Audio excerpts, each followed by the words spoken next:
Kale ndowooza katumalirize omukulu ono. Mu nsomesa omukulu ono yagamba nti gwe oli electrical being olina kulya mmere y'amasannyalaze era nga yakubiriza nnyo okulya kye tuyita alkaline food. Agenda maaso n'akutegeeza nti buli kirwadde ky'omanyi kireetebwa minyira kye tuyita mucus. Singa oyiga okwejjamu eminyira egyo ojja kubeera mulamu bulungi. Alkaline food twagyogerako wano bwe twasoma ku electrical food era nga muno musingiramu ddala bibala ebikuwa amasannyalaze. Omukulu ono ekyamusibya nti bamukwata $3.7 egya dola ng'agiyina mu cash mbwera nga yali talina kakwate ku zo. Mu bufunze yali tasobola balaga makubo mwazijje naye nga kyali kimanyiddwa nti ono musawo yali ajjanjaba abantu ab'amaanyi ate baserebu abamuwanga ssente era nga n'eddagala lye abantu balyettanira.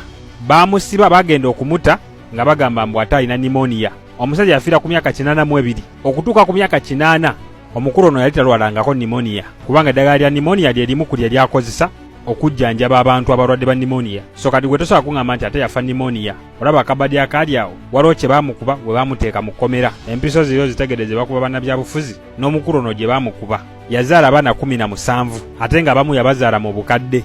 Wabula kye njagala okwatira eddala mu mutwe gwo yakusomesa n'akugamba tolina kulya nnyama. N'akugamba ebisolo ebirya ennyama obiraba amanyo gaago gaakola byanjawulo. Agago sisuubira nti gafaanagana n'eg'empologoma era mbadde nkigambanga ennyama gyesonyiwe, enkoko gyesonyiwe. Kimanyi kizibu kubanga tukuze tuzirya wano.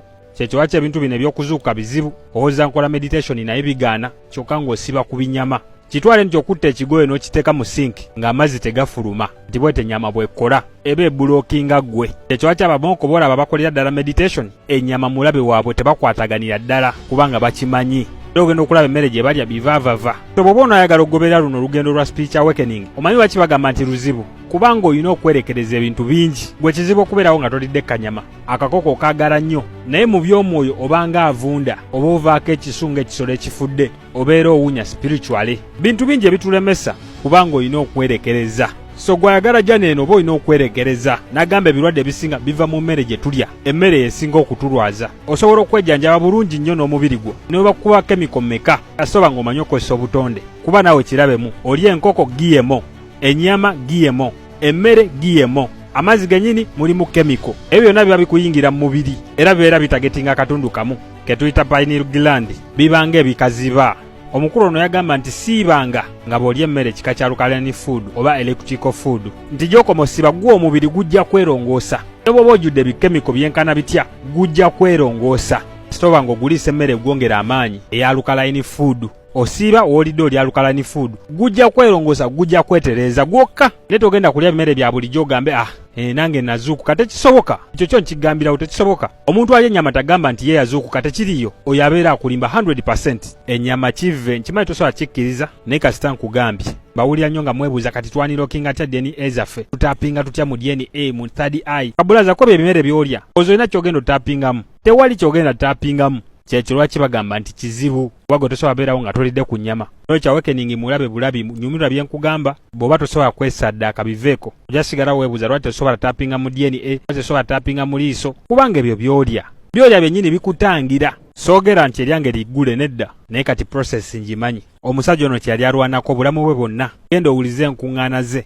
byonna bye yali alwanako. Yali amanyi tewali yabimusomesa byamulimu munda naawe olina ebikulimu munda ne gwe wennyini wabisiba kubanga tomanyi engeri gy'olina kulyamu, tomanyi na ngeri gy'oyinza kubeerawo. Era ojja sigalawo weebuuza lwaki kizibu nnyo okufuna ku maanyi ag'enjawulo kubanga tosobola kukola saddaaka. Olina okwerekereza, olina okikolerera kubanga nagamba teri kyabwereere. Oyagala ogende ku Kozimo Plains ng'osiba ku binyama ekyo tekigenda kutuukawo. Oli kaboni weetaga masannyalaze, oli otya emmere ewoze, oli mu kutta mubiri. Saagala kulemerako nnyo. Omukulu ono omulaba amanyiddwa nga Dr. Fauci be bamu ku balwanyisa sebbi mu G9. Ono yali leading researcher era anoonyeza akalwadde ka siriimu. Agamba nga yakulira department eyo enoonya eddagala lya siriimu.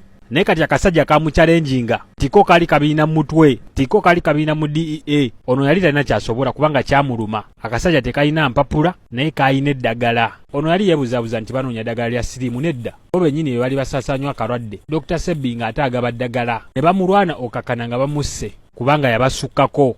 Kakati njagala otya ensi. Akasajja kennyini akaali kakulidde research eya siriimu ke kamwera akakulembere ya COVID. Keeko Kafauci akakaddiye.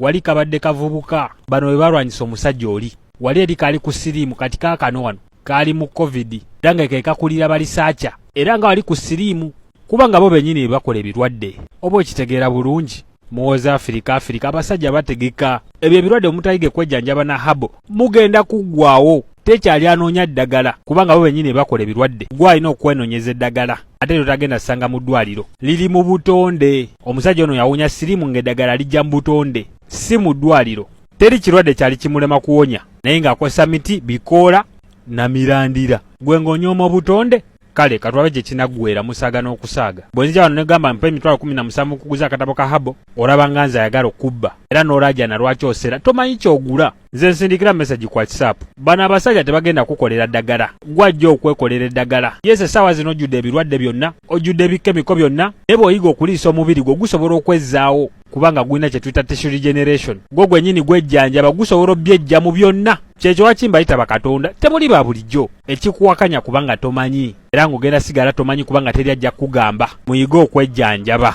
nga mukozesa obutonde awo Dr. Sebi tumumaze yali musajja ekitonde ekyenjawulo eyategeera sayansi nga tamusomye teyalina diploma yadde diguli bino byamulimu tekikwetagisa mpapula kubeera musawo kubanga bwe kimu kikwetolodde oli kitonde kyanjawulo naye tetumanyi ngeri gye tulina kulyamu tetumanyi ngeri gya kubeerawo ezo ze zimu ku kufulu ezitusibye erinnya Sebbi liggwayo spiritual electrical being under investigation naawe oli Sebbi gano si ge manya gagaddala manya gagaddala nagakuwadde ekigambo Sebbi nga kyo kiggwayo nti spiritual electrical being under investigation kwegamba mwena muli ba Sebbi mwena muli spiritual electrical being bali mu banoonyerezaako you are under investigation baagala kumanya gwani naye kirungi naawe teweemanyi kibanguyira positive energy always creates elevation peace and love to the gods and goddesses ashe twagane mu video enadako gugenda beera mulamwa mupya bye